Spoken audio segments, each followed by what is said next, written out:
रूस पर हमला बोला है। 2 साल का सबसे बड़ा ये अटैक माना जा रहा है। मॉस्को दहल गया जिस वजह से ऑयल रिफाइनरी में धमाका हुआ, एयरपोर्ट बंद हुए। नमस्कार, आप देख रहे हैं न्यूज़ 18 का डिजिटल प्लेटफॉर्म। मैं हूं आपके साथ श्रुति श्रीवास्तव। यूक्रेन ने रूस पर पिछले 2 साल का सबसे बड़ा ड्रोन हमला किया है। रूस के मुताबिक 555 ड्रोन दागे गए, जिनमें से 194 सिर्फ मॉस्को की तरफ आ रहे थे। हमले में मॉस्को की बड़ी ऑयल रिफाइनरी, एक ऑयल डिपो और कई इमारतों को नुकसान पहुंचा। जवाब में रूस ने भी यूक्रेन पर मिसाइलों और सैकड़ों ड्रोन से अटैक किया है। एक तरफ जहां इजराइल, अमेरिका और ईरान का युद्ध छिड़ा हुआ था, तो वहीं एक बार चर्चा फिर से रूस यूक्रेन की शुरू हो गई है। जी हां, रूस यूक्रेन युद्ध में अब ड्रोन एक बार फिर सबसे बड़ा हथियार बनते जा रहा है। गुरुवार को यानी कि 18 जून को यूक्रेन ने मॉस्को पर ऐसा हमला किया जिसे रूस ने पिछले 2 सालों का सबसे बड़ा ड्रोन अटैक बताया।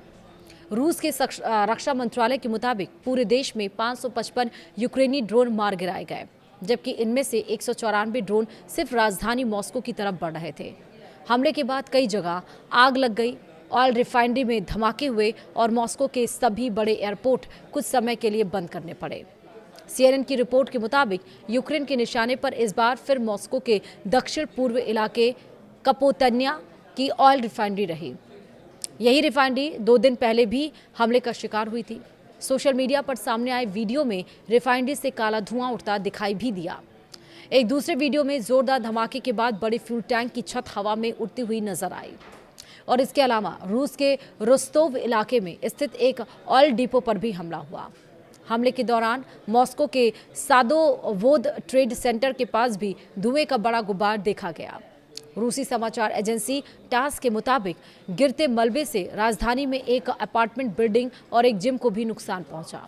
लगातार ड्रोन अटैक्स के बीच रूस को मॉस्को के ज्यादातर एयरपोर्ट पर उड़ानें कुछ समय के लिए रोकनी पड़ी। यूक्रेन के राष्ट्रपति जेलेंस्की ने इस हमले को पूरी तरह से जायज बताया। ब्रसेल से जारी अपने संदेश में उन्होंने कहा कि इसके जरिए हमने रूस की ओर से यूक्रेनी शहरों और आम लोगों पर किए जा रहे लगातार हमलों का जवाब दिया है। यूक्रेन के हमले के कुछ घंटे बाद रूस ने भी जवाबी कार्रवाई की। यूक्रेनी वायुसेना के मुताबिक रूस ने 7 मिसाइलें और 39 ड्रोन दागे और इन हमलों में कीव और पोल्टावा क्षेत्रों में एक निजी घर, पावर प्लांट, एक हैंगर और तेल से जुड़े ठिकानों को नुकसान पहुंचा। पिछले कुछ महीनों से यूक्रेन लगातार रूस के oil depot, refinery, navy base और सैन्य ठिकानों को निशाना बना रहा। इसकी बड़ी वजह रूस की अर्थव्यवस्था है। विशेषज्ञों का मानना है कि रूस की सरकारी कमाई का करीब 1/3 हिस्सा तेल से आता है। ऐसे में अगर ऑयल इंफ्रास्ट्रक्चर पर दबाव बढ़ता है तो इससे रूस को मिलने वाले पैसे पर असर पड़ेगा और इसीलिए लगातार यूक्रेन की तरफ से वो टारगेट किया जा रहा था। और अब 2 साल का सबसे बड़ा हमला, उसी जवाबी कार्रवाई में रूस ने यूक्रेन को दिया है।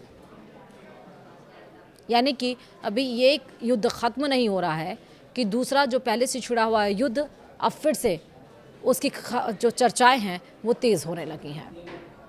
वीडियो में इतना ही। नमस्कार।